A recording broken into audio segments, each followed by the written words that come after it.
Hello my dear student, उम्मीद करता हूँ कि बढ़िया होंगे और अपनी तैयारी अच्छे से कर रहे होंगे। तो दोस्त, ये कक्षा 10 का जो है मैथ फिजिक्स का क्वेश्चन है जो कि विद्युत से है। प्रश्न है कि 4 ओम के 4 प्रतिरोध एक दूसरे के साथ समांतर क्रम में जुड़े हैं तो तुल्य प्रतिरोध क्या होगा। ठीक ना। सवाल को समझते हैं। इस तरह के सवाल अक्सर करके देता है। ठीक ना। जो प्रतिरोध हैं वो हैं 4 ओम के। ठीक ना। और कितने हैं? 4 हैं। और कैसे जुड़े हैं? तो समांतर क्रम में जुड़े हैं। ठीक ना।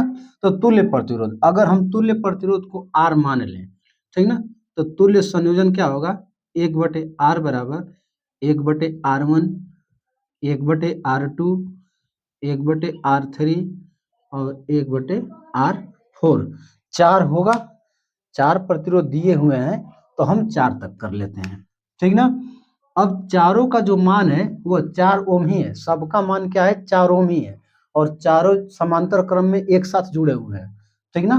तो हम चारों की वैल्यू रख देंगे 1/4, 1/4, 1/4, 1/4। अगर हम लॉसा लें तो 4 आएगा। ऊपर जोड़ देंगे 1, 1, 1। ठीक ना। जोड़ेंगे तो क्या आएगा? 4, 4। और इसको काट देंगे तो क्या आएगा? 1। 1/R बराबर 1 आया तो R बराबर भी क्या हो जाएगा? 1। इसका उल्टा करेंगे तो 1 ही होगा। तो R बराबर आया 1 ओम। कौन सा? ये वाला चौथा वाला ऑप्शन जो है सही हो जाएगा। बहुत मजेदार क्वेश्चन था। वीडियो को लाइक करिए। दूसरा क्वेश्चन जो है देखते हैं। ये हम जो है सीरीज में जितने भी बहुविकल्पी हैं उन सबको हल करा देते हैं। ठीक ना।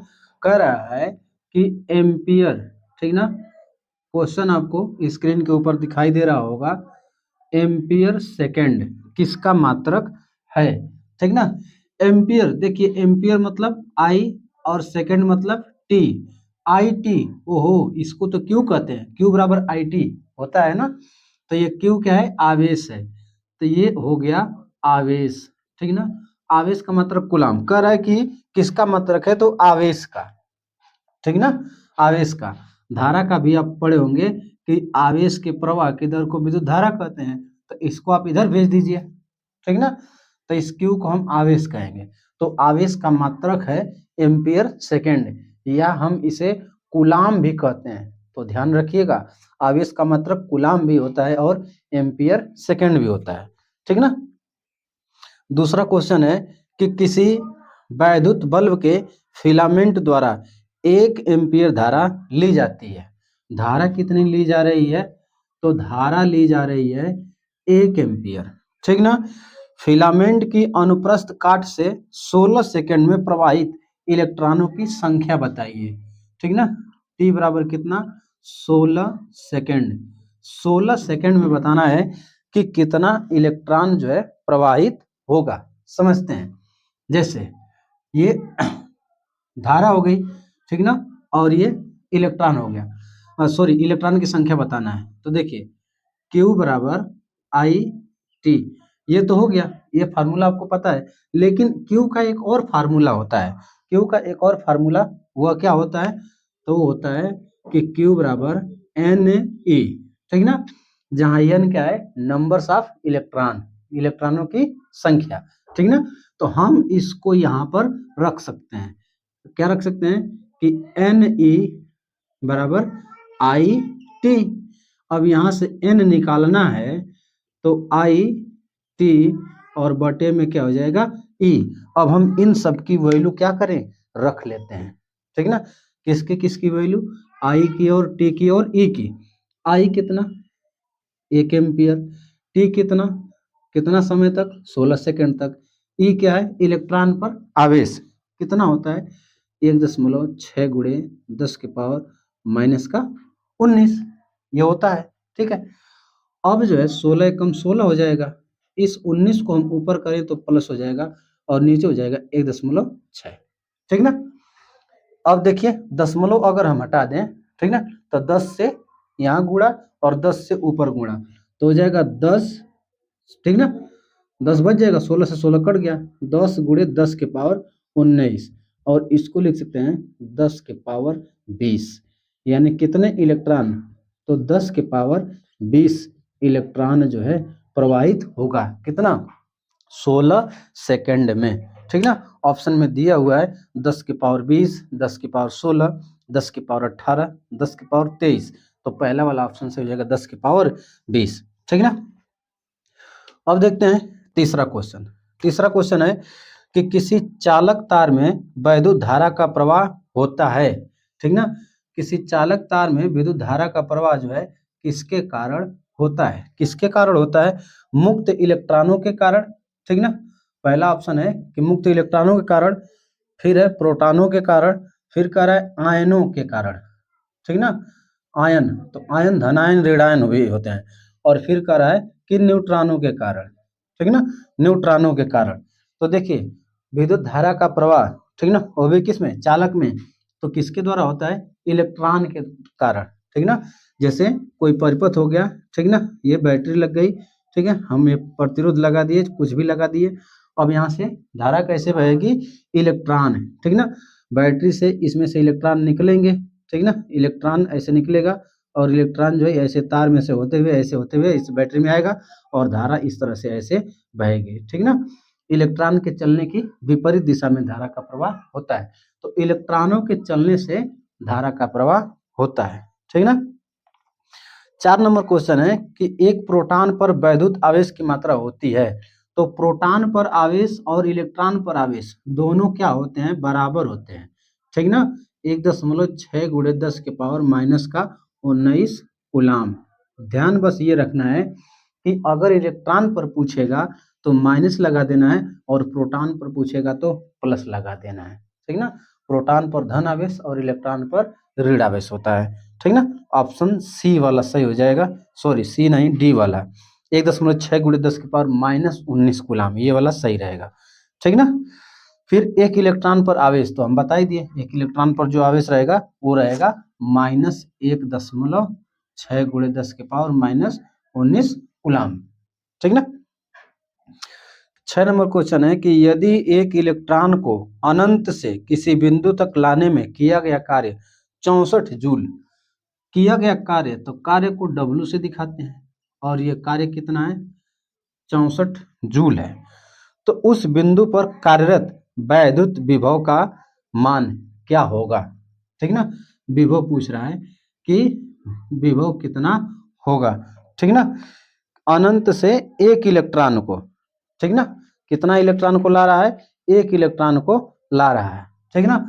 अब देखिए एक इलेक्ट्रॉन को ला रहा है, ये n बराबर हो जाएगा एक इलेक्ट्रॉन, एक इलेक्ट्रॉन हो जाएगा। अब समझिए फार्मूला होता है कि V बराबर W/Q। ठीक ना। कि हम अनंत से कितना आवेश प्रवाहित किए, उस आवेश को प्रवाहित करने में जो कार्य किया जाएगा वही कार्य ही उस बिंदु का वैद्युत विभव कहलाता है। ठीक ना। अब यहाँ हमें आवेश निकालना पड़ेगा। अब चूंकि यहाँ देख रहे हैं कितना, एक आवेश, एक आवेश, सॉरी एक इलेक्ट्रॉन को प्रवाहित किए तो आवेश कितना?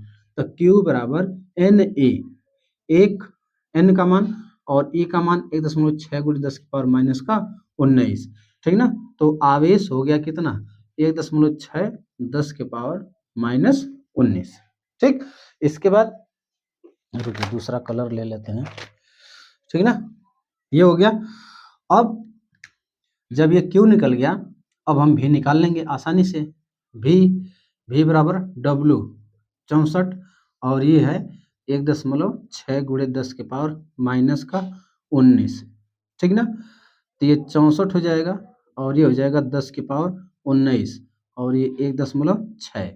हम एक काम करें कि 10 से ऊपर नीचे गुणा कर लेते हैं। तो ये 64 गुणे 10 और गुणे 10 के पावर 19 और ये हो जाएगा 1.6, 10 से गुणा करेंगे 16 हो जाएगा।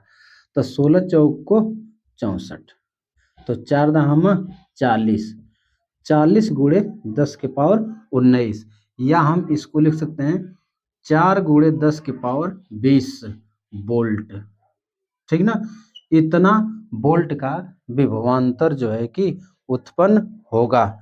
ठीक ना। प्रश्न जो है, ठीक है, हाँ यही है आंसर, 4 गुणे 10 के पावर 20 वोल्ट, इतना का विभव जो है उत्पन्न होगा। अगला प्रश्न देखते हैं। ठीक ना। कौन वाला क्वेश्चन है? तो क्वेश्चन नंबर ये था 6 और अब देखते हैं क्वेश्चन नंबर 7। 7 नंबर क्वेश्चन है कि विभवांतर का मात्रक। तो विभवांतर का मात्रक क्या होता है? धारामापी, वोल्ट मीटर, ओमीटर, ओम मीटर। तो विभवांतर का मात्रक होता है वोल्ट, ठीक ना, वोल्ट मीटर हो जाएगा, ठीक ना। विभवांतर का मापक यंत्र, सॉरी, विभवांतर का मापक यंत्र तो वोल्ट मीटर, वोल्ट मीटर से विभव मापते हैं। और विभवांतर, ठीक ना, यानी विभव का मात्रक क्या? तो वोल्ट। विभवांतर मापते किससे? Volt meter. धारा किससे मापते हैं? एमीटर, ठीक है। फिर है कि विद्युत परिपथ में विद्युत शक्ति का सही सूत्र। अब हम आपको एकदम बेसिक वाला फार्मूला बताते हैं, ठीक ना, कि शक्ति का मात्रक क्या होता है। तो एक फार्मूला आप याद रख रहिए, ठीक ना, कि P बराबर W/T, ठीक ना, और W बराबर होता है VI/T और नीचे T तो कट जाता है, तो बेसिक ये फार्मूला आता है कि P बराबर VI, ठीक ना। अब ओम के नियम से आप रखेंगे V बराबर IR, IR और I और I मिलकर के हो जाएगा I²R, ठीक ना। तो शक्ति का सही वाला कौन हो गया? I²R। कौन वाला? ये V वाला। और भी होते हैं मात्रक, ठीक ना। अब जैसे कि I बराबर अगर हम रख दें V/R, ठीक ना, तो क्या हो जाएगा? V² R² और यहाँ पर R, तो V² और बटे में R हो जाएगा, ठीक ना। फिर और एक ये हो गया, एक ये हो गया और एक ये हो गया, ठीक है ना। और ठीक है, 1 2 और 3, ठीक है। ये 3 मात्रक जो है होते हैं, इनको आप नोट कर लीजिए, ध्यान रहे ज्यादातर यही पूछा जाता है, ठीक ना। ये भी लघु परिपथ। देखिए, लघु परिपथ का मतलब होता है कि जब शॉर्ट सर्किट होता है, ठीक ना। तो शॉर्ट सर्किट जो होता है मतलब आप समझिए कि जब तार जो है कहीं से जल जाता है, ठीक है ना, कहीं से फाल्ट मार जाता है, उसको हम कहते हैं लघु पथित या लघु परिपथ, ठीक ना। ऑप्शन सुनिए क्या है कि बहुत कम हो जाता है, धारा का मान बहुत कम हो जाता है, परिवर्तित नहीं होता है, बहुत अधिक बढ़ जाता है, निरंतर परिवर्तित होता है। अब इसको समझते हैं प्रैक्टिकल से, ठीक ना। देखिए, ये हो गया कोई तार और इस तार में प्रवाहित हो रही है धारा। इस धारा को रोकने का काम करेगा कौन? प्रतिरोध। प्रतिरोध को क्या कहते हैं? विद्युत धारा के मार्ग में अवरोध लगाने वाले कारक को प्रतिरोध कहते हैं। ये प्रतिरोध क्या करेगा? इस धारा को रोकने की कोशिश करेगा। जब यही प्रतिरोध तार में बहुत ज्यादा बढ़ जाता है, तब धारा का मान एकाएक क्या हो जाता है? बढ़ जाता है, ठीक ना, जिसके कारण तार जो है यहाँ पर शॉर्ट सर्किट कर जाता है, यानी धारा क्या हो जाएगी? धारा बढ़ जाएगी। शॉर्ट सर्किट जब भी होगी, चाहे यह लो वोल्टेज पर हो या चाहे हाई वोल्टेज पर हो, कभी कभी बहुत कम लाइन रहती है ना, तभी भी क्या होता है? तार गल जाता है। और जब हाई हो जाएगी तभी भी हो जाएगा, ठीक ना। तो धारा क्या हो जाएगी? बढ़ जाएगी। 10 नंबर 10 नंबर क्वेश्चन है कि एक इलेक्ट्रॉन वोल्ट, एक इलेक्ट्रॉन वोल्ट, ठीक ना, तुल्य है कितना के? 1.6 गुणे 10 की पावर -19 जूल, 3.2 गुणे 10 की पावर -24 जूल, 3.6 गुणे 10 की पावर 16 जूल, 1.6 गुणे 10 की पावर 19 जूल, ठीक ना। तो एक इलेक्ट्रॉन वोल्ट जो होगा, ये होगा 1.6 गुणे 10 की पावर -19 जूल, ठीक ना, ठीक है। या ये भी होता है एक हाँ ठीक है, ये याद रखिएगा कि 1 किलो वाट घंटा कितने जूल के बराबर होता है? तो 3.6 गुणे 10 के पावर 6 जूल इतना के बराबर होता है 1 किलोवाट घंटा, ठीक ना। 1 किलोवाट घंटा होता है 3.6 गुणे 10 के पावर 6 जूल के बराबर होता है। और यहाँ पूछा क्या है? एक इलेक्ट्रॉन वोल्ट। तो एक इलेक्ट्रॉन पर जो आवेश होगा वही होगा वोल्टेज, ठीक ना। 11 नंबर है कि किलोवाट घंटा किस भौतिक राशि का मात्रक है? समय का, द्रव्यमान का, ऊर्जा का, शक्ति का, ठीक ना। तो ये किलोवाट घंटा, यहाँ देखिए मात्रक क्या लिखा गया, जूल लिखा गया। जूल किसका मात्रक है, ऊर्जा का। तो किलोवाट घंटा ये किसका हो गया, तो ये हो गया ऊर्जा का मात्रक, ठीक ना। धारा के परिमाण का मात्रक, तो धारा के परिमाण का मात्रक क्या होगा, तो धारा के परिमाण का मात्रक एम्पियर होगा या कूलम प्रति सेकंड होगा, ठीक ना। आई बराबर क्यू अपॉन टी होता है ना, तो कूलम प्रति सेकंड या इसी को हम क्या बोलते हैं, एम्पियर बोलते हैं, ठीक ना। ये हो गया 12 नंबर। 13 नंबर क्वेश्चन दिया हुआ है कि किसी परिपथ में लगे विभवांतर को स्थिर रखते हुए परिपथ के प्रतिरोध को 3 गुना कर दिया जाता है, परिपथ में धारा हो जाएगी, ठीक ना। देखिए समझते हैं, फार्मूला होता है कि V बराबर आई आर, ठीक ना, ये ओम का नियम से होता है ना फार्मूला। अब क्या कर रहा है कि किसी परिपथ में लगे विभवांतर को स्थिर रखते हुए इस वोल्टेज को स्थिर रख दिया, ठीक ना, इस वोल्टेज को स्थिर रख दिया। तो हम एक काम करते हैं, इधर से हम आई की वैल्यू निकालेंगे, आर जाएगा इसके बटे में, ठीक ना। तो आई बराबर आएगा V बटे में आर, ठीक। अब क्या है कि V को कह रहा है कि V नियत रहेगा, तो V नियत रहेगा तो ये सीधे सीधे इनवर्सली प्रोपोर्शनल हो गया R के, ठीक ना। धीरे सीधे क्या हो गया, धारा और प्रतिरोध दोनों क्या हो गए, इनवर्सली प्रोपोर्शनल। प्रतिरोध बढ़ाएंगे धारा घटेगी, धारा बढ़ाएंगे प्रतिरोध घटेगा, ऐसे हो गया, ठीक ना। वोल्टेज फिक्स है। तो कह रहा है विभवांतर को स्थिर रखते हुए परिपथ के प्रतिरोध को 3 गुना कर दिया जाता है, तो परिपथ में धारा हो जाएगी। इसको 3 गुना कर देंगे तो हाई क्या हो जाएगी, तिहाई हो जाएगी, ठीक ना। तो आंसर होगा इसका 1/3, 1/3, जो कि आपका ऑप्शन नंबर कौन सा, ऑप्शन नंबर डी वाला 1/3, ठीक ना। आगे समझते हैं अगला क्वेश्चन।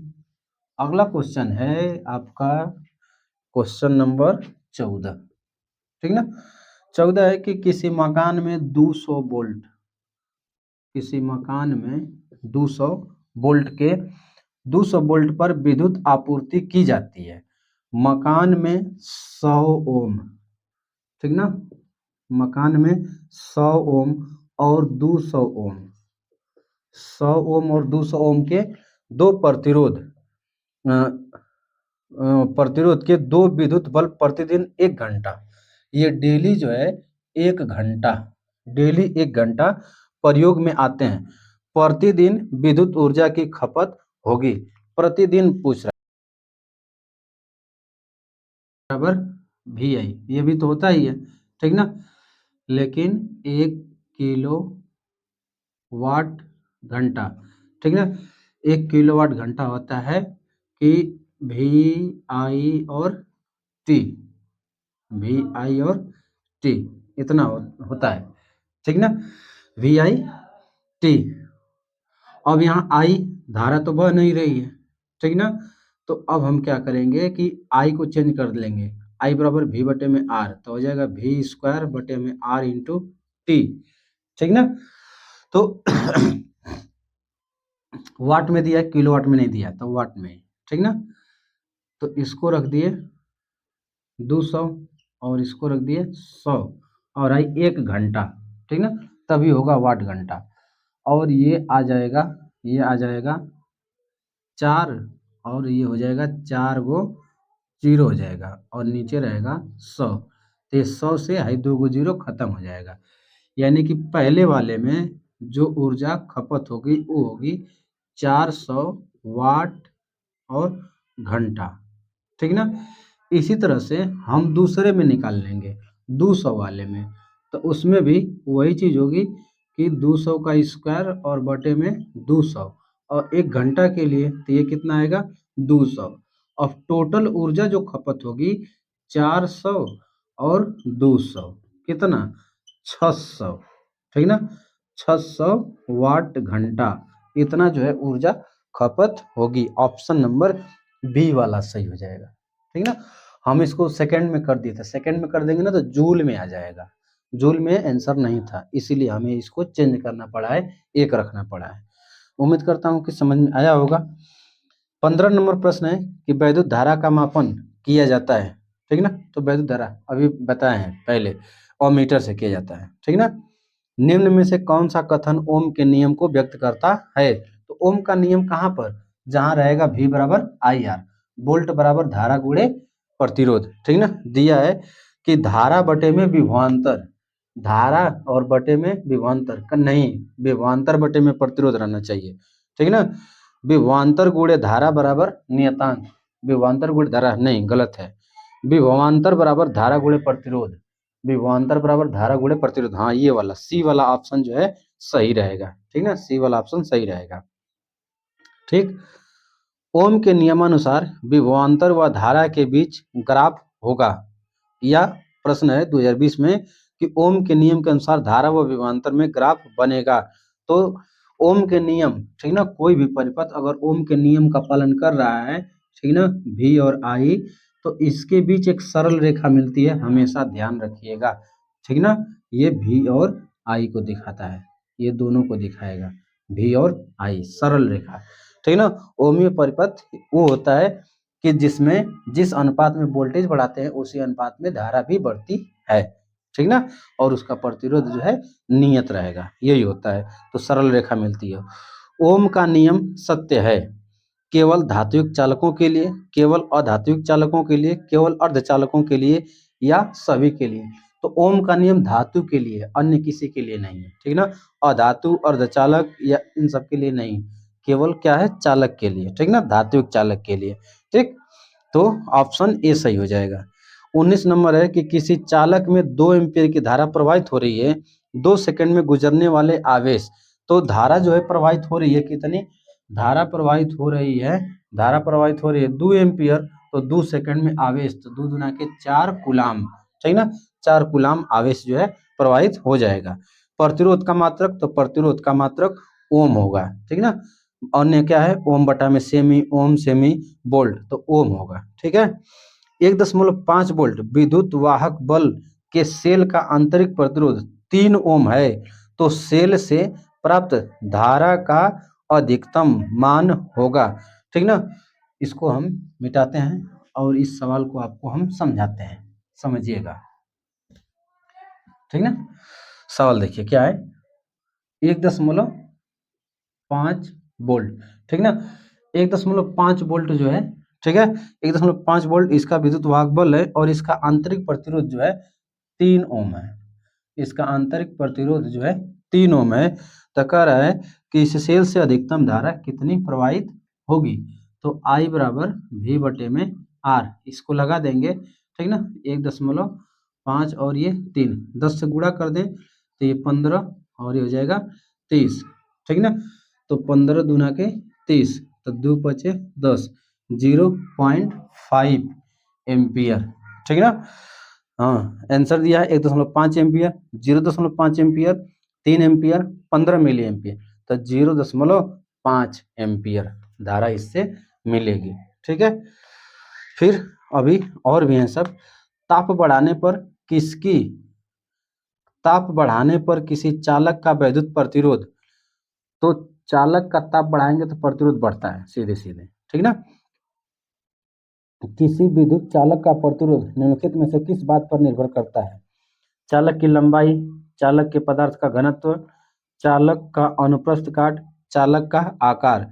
तो कह रहा है किस पर निर्भर नहीं करता है, तो किसी चालक का प्रतिरोध जो है आकार पर निर्भर नहीं करता है, चालक के आकार पर, चालक का आकार जो है कैसा है, ठीक ना, वो अनुप्रस्थ काट पर निर्भर करता है, लंबाई पर और घनत्व पर, इन सब पर निर्भर करता है, ठीक ना। कब 4 विद्युत चालकों का समायोजन बनाने पर उनका परिणामी प्रतिरोध न्यूनतम होगा, तो 4 विद्युत चालक को न्यूनतम करने के लिए उनको समांतर क्रम में जो है जोड़ना पड़ेगा, पार्श्व क्रम में, समांतर क्रम में प्रतिरोध न्यूनतम होता है, श्रेणी क्रम में अधिकतम आता है, ठीक ना। तो कभी भी अगर प्रतिरोध न्यूनतम करना है तो प्रतिरोधों को समांतर क्रम में जोड़ दीजिए, ठीक ना। फिर है 25 नंबर सवाल कि 5 प्रतिरोधकों जिनमें प्रत्येक का प्रतिरोध 1/5 ओम है, इनका उपयोग करके कितना अधिकतम प्रतिरोध बनाया जा सकता है। अधिकतम बनाना है, इनको क्या करिए आप श्रेणी क्रम में जोड़ दीजिए, ठीक ना। तो 1/5 1/5 1/5 5 बार जोड़ देंगे, ठीक ना। कह रहा है कि कितना, मतलब कि 5 गो है तो n गुणे r कर दीजिए, जितना बार जोड़ना हो, मतलब R1 R2 ऐसे होता है ना, इस तरह से। तो 5 गो है, एगो का मान कितना है 5 है, तो हम इसको जोड़ करके अधिकतम 1 ओम बना सकते हैं, इससे ज़्यादा नहीं बन पाएगा, ठीक ना। आप 2 गो को श्रेणी में, 3 गो को समांतर में, चाहे 3 गो को श्रेणी में, 2 को समांतर में, चाहे 1 गो श्रेणी में, 4 गो समांतर में, कैसे हो जोड़िए, 1 से कम ही आएगा। पांचों को जब श्रेणी में जोड़ेंगे तब जाकर के अधिकतम आएगा, ठीक ना। 4 ओम वाला ये तो हम लगवाए हैं, 1 ओम आया है। निम्न परिपथों में ए एवं बी बिंदुओं के बीच तुल्य प्रतिरोध होगा, ठीक ना। एक छोटा सा परिपथ है, ठीक, यहाँ पर पॉइंट ए है, ठीक, फिर यहाँ पर पॉइंट बी है, ठीक ना। यहाँ पर भी कुछ प्रतिरोध लगा हुआ है, 0.5 ओम का लगा है, यहाँ पर 1 ओम का लगा है, यहाँ पर 1 ओम का लगा है, ठीक ना। कह रहे इसका तुल्य प्रतिरोध देखिए, हाई है किस क्रम में, समांतर क्रम में, तो 1/1 1/1 1/r, ठीक ना। तो आई जोड़ेंगे तो ये कितना हो गया, 1 और 1 2 हो गया, तो r बराबर क्या हो जाएगा 1/2, 1/2 2 × 10 0.5 और हाई वाला 0.5 इसी में जोड़ देंगे, इसका प्रतिरोध कितना आ गया 1 ओम आ गया। इस परिपथ का प्रतिरोध जो है आ गया 1 ओम आ गया, ठीक ना। इस परिपथ में धारा पूछा है कि इस परिपथ में जो है धारा कितनी होगी, ठीक ना। अभी एक वीडियो और हम आपको देंगे जिसमें जो है थोड़े बड़े सवाल रहेंगे, ठीक ना। 2 वोल्ट है और ये 2 ओम है और ये 2 ओम है, पहले इनका हम तुल्य प्रतिरोध निकालेंगे। तो 1/r बराबर 1/2 1/2 जोड़ लेंगे, 2 1 और 1, तो 2/2 1, तो r आ गया कितना 1 ओम। धारा, तो धारा I बराबर V बटे में R, V कितना है 2, R है 1, तो धारा कितनी मिलेगी 2 एम्पियर की धारा हमको मिलेगी, ठीक ना। 2 एम्पियर की धारा मिलेगी। अभी कितने प्रश्न हैं ऐसा है कि यहीं पर छोड़ते हैं, ठीक ना। तो सवाल बहुत ज़्यादा हैं, 44 हैं, वीडियो बहुत लंबी हो जाएगी, तो मिलेंगे नेक्स्ट वीडियो में। तब तक के लिए धन्यवाद। वीडियो को शेयर करिए, लाइक करिए और चैनल पर नए हैं तो चैनल को सब्सक्राइब भी करिए जरूर से। धन्यवाद।